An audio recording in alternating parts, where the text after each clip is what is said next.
নমস্কার, ডিজিটাল খবরিলালে সবাইকে স্বাগত। এবং যেরকমটা ঘোষণা ছিল পূর্ব ঘোষণা অনুযায়ী, যদিও একটু দেরি হয়েছে, বিমান বসু সেই জন্য ক্ষমাও চেয়েছেন, ক্ষমা প্রার্থনাও করেছেন। তাদের মিটিং চলছিল পলিট ব্যুরোর, সেই জন্য প্রার্থী ঘোষণার ক্ষেত্রে একটু দেরি হয়েছে এমনটাই তিনি বললেন। কিন্তু অবশেষে 16 আসনে প্রার্থী ঘোষণা। 2024 লোকসভা নির্বাচনের ক্ষেত্রে 16 আসনে প্রার্থী ঘোষণা, এবং সেই প্রার্থী ঘোষণা কিন্তু রীতিমতো চমক দিল সিপিআইএম। কি সেই চমক?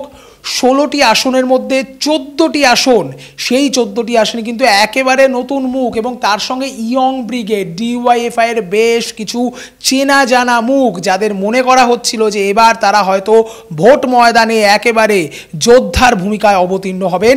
একেবারে সেই আশঙ্কাই সত্যি প্রমাণিত করে এই নয়া প্রার্থী লিস্ট বা বলা যেতে পারে ক্যান্ডিডেট লিস্ট, সেই লিস্ট কিন্তু প্রকাশ করা হয়েছে। যদিও তাৎপর্যপূর্ণভাবে প্রথম দফায় 16টি আসনের প্রার্থী তালিকা প্রকাশ করা হয়েছে, যার মধ্যে সবথেকে উল্লেখযোগ্য নজরে থাকা যে কেন্দ্রগুলো, তার মধ্যে অন্যতম হলো যাদবপুর। আমরা সবাই জানি যাদবপুরে একদিকে বিজেপির তাত্ত্বিক নেতা অনির্বাণ গাঙ্গুলি, তিনি কিন্তু লড়াই করছেন, এবং তার বিপরীতে লড়াই করছেন তৃণমূলের থেকে আরেক তরুণ এবং বলা যেতে পারে জাদ্রেল রাফ অ্যান্ড টাফ নেত্রী এবং তৃণমূলের যুব শাখার একেবারে যাকে বলা যায় সভানেত্রী। 3 বছর ধরে তিনি এই সংগঠনের এই দায়িত্বভার সামলাচ্ছেন, অর্থাৎ সায়নী ঘোষ। এবার সায়নী ঘোষ এবং অমিতাভ গাঙ্গুলি, তাদেরকে টেক্কা দেওয়ার জন্য সিপিএমের তুরুপের তাস হতে চলেছেন তাদের আরেক তরুণ তুর্কি সৃজন ভট্টাচার্য। সৃজন ভট্টাচার্য তিনি কিন্তু এবার যাদবপুর থেকে একেবারে সিপিএমের হয়ে সিপিএমের কমান্ড সামলাবেন।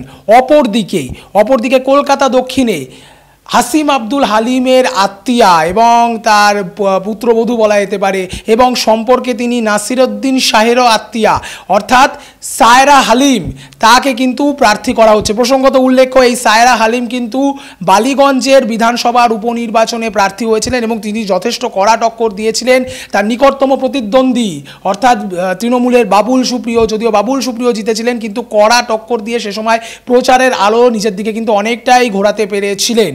অপরদিকে আসানসোল অন্যতম একটি গুরুত্বপূর্ণ জায়গা, অন্যতম গুরুত্বপূর্ণ এলাকা, খনি এলাকা, এবং রীতিমতো দুটি রাজ্যের সীমান্তবর্তী এলাকা। সেই আসানসোল কেন্দ্র থেকে আমরা জানি যে এর আগে বিজেপি তাদের প্রার্থী ঘোষণা করেও সেই প্রার্থী ঘোষণা থেকে বিরত হতে হয়েছে।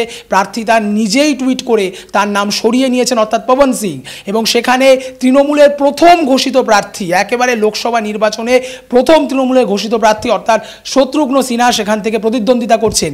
এবার সেখানে মহিলা মুখের উপরেই ভরসা রেখেছে সিপিআইএম, অর্থাৎ জাহানারা খাতুন, তিনি কিন্তু তৃণমূলকে টক্কর দেবেন, শত্রুঘ্ন সিনহাকে টক্কর দেবেন। এখনও বিজেপি সেখানে প্রার্থী ঘোষণা করেনি, কিন্তু সিপিআইএম সেখানে তাদের প্রার্থী ঘোষণা করে দিয়েছে।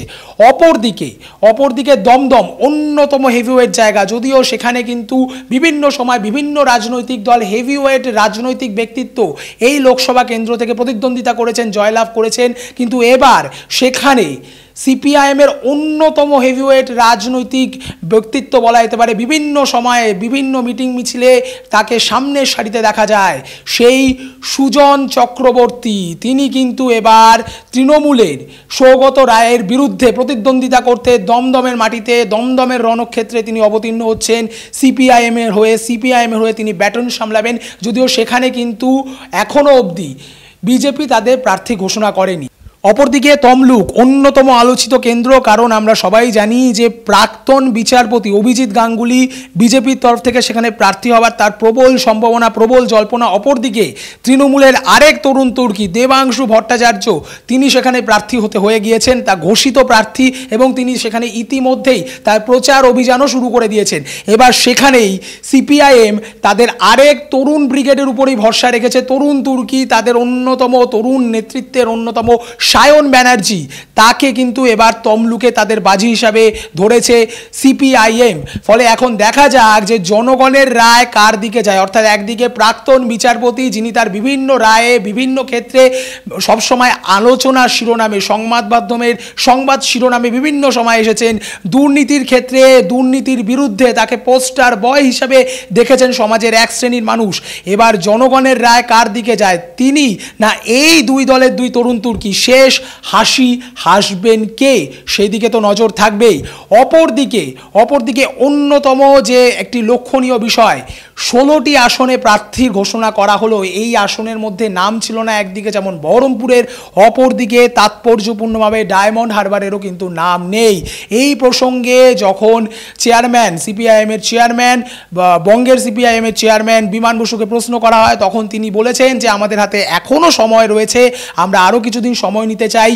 আসন সমঝোতা হয়, জোট হয় না। তার পরিষ্কার বক্তব্য যে সিট শেয়ারিং হয়, আসন সমঝোতা, এই শব্দটার উপরে তিনি জোর দিয়েছেন। আইএসএফ তার দল নয়, আইএসএফ কি করবে সেটা তার ব্যক্তিগত বা তার দলের চিন্তার বিষয় নয়। কিন্তু প্রসঙ্গত উল্লেখ্য যে ডায়মন্ড হারবারে এখনো অবধি লোকসভার আঙ্গিকে, লোকসভা নিরিখে একমাত্র ঘোষিত প্রার্থী তৃণমূলের অভিষেক বন্দ্যোপাধ্যায়, সর্বভারতীয় সাধারণ সম্পাদক, তিনি যাকে বলা যায় এমপি, স্ট্যান্ডিং এমপি, তিনি কিন্তু আবারও ডায়মন্ড হারবার থেকে প্রতিদ্বন্দ্বিতা করছেন। কিন্তু অপরদিকে সিপিআইএম, আইএসএফ বা কংগ্রেস বা বিজেপি কোনো দলই কিন্তু এখনো অবধি ডায়মন্ড হারবার থেকে তাদের প্রার্থী ঘোষণা করেনি। অপরদিকে আমরা সবাই জানি যে আইএসএফ এর চেয়ারম্যান নওশাদ সিদ্দিকী, তিনি কিন্তু প্রথম থেকেই ঘোষণা করেছেন তার দল যদি তাকে অনুমতি দেয় তিনি কিন্তু এই ডায়মন্ড হারবার থেকে অভিষেক ব্যানার্জির বিরুদ্ধে লড়াই করবেন। এবার সেটা শুধুমাত্র পলিটিক্যাল গিমিক বা প্রচারের আলোয় আসবার জন্যই ঘোষণা, নাকি সেটা সত্যি বাস্তবায়িত হয়, বাস্তবের মাটিতে এই মহাদ্বন্দ্ব দেখা যায়, সেটা কিন্তু এবার লক্ষণীয় বিষয়। এবং সেই ক্ষেত্রে সিপিআইএম তারা কি করবে? তারা কি আইএসএফকে সমর্থন করবে? তারা কি সিট শেয়ারিং তত্ত্বে ভরসা রাখবে? সেদিকেও নজর রাখতে হবে। অপরদিকে সূত্র মারফত যে খবর পাওয়া যাচ্ছে যে এরকমভাবে হঠাৎ করে এই যে প্রার্থী ঘোষণা, 16 আসনে প্রার্থী ঘোষণা করেছে সিপিআইএম, সেক্ষেত্রে কিন্তু তাদের অন্যতম আরেক জোট সঙ্গী, প্রাক্তন জোট সঙ্গী, এবছর এখনও অফিসিয়ালি কিন্তু জোট ঘোষণা হয়নি, প্রাক্তন জোট সঙ্গী কংগ্রেস, তারা কিন্তু ক্ষুব্ধ।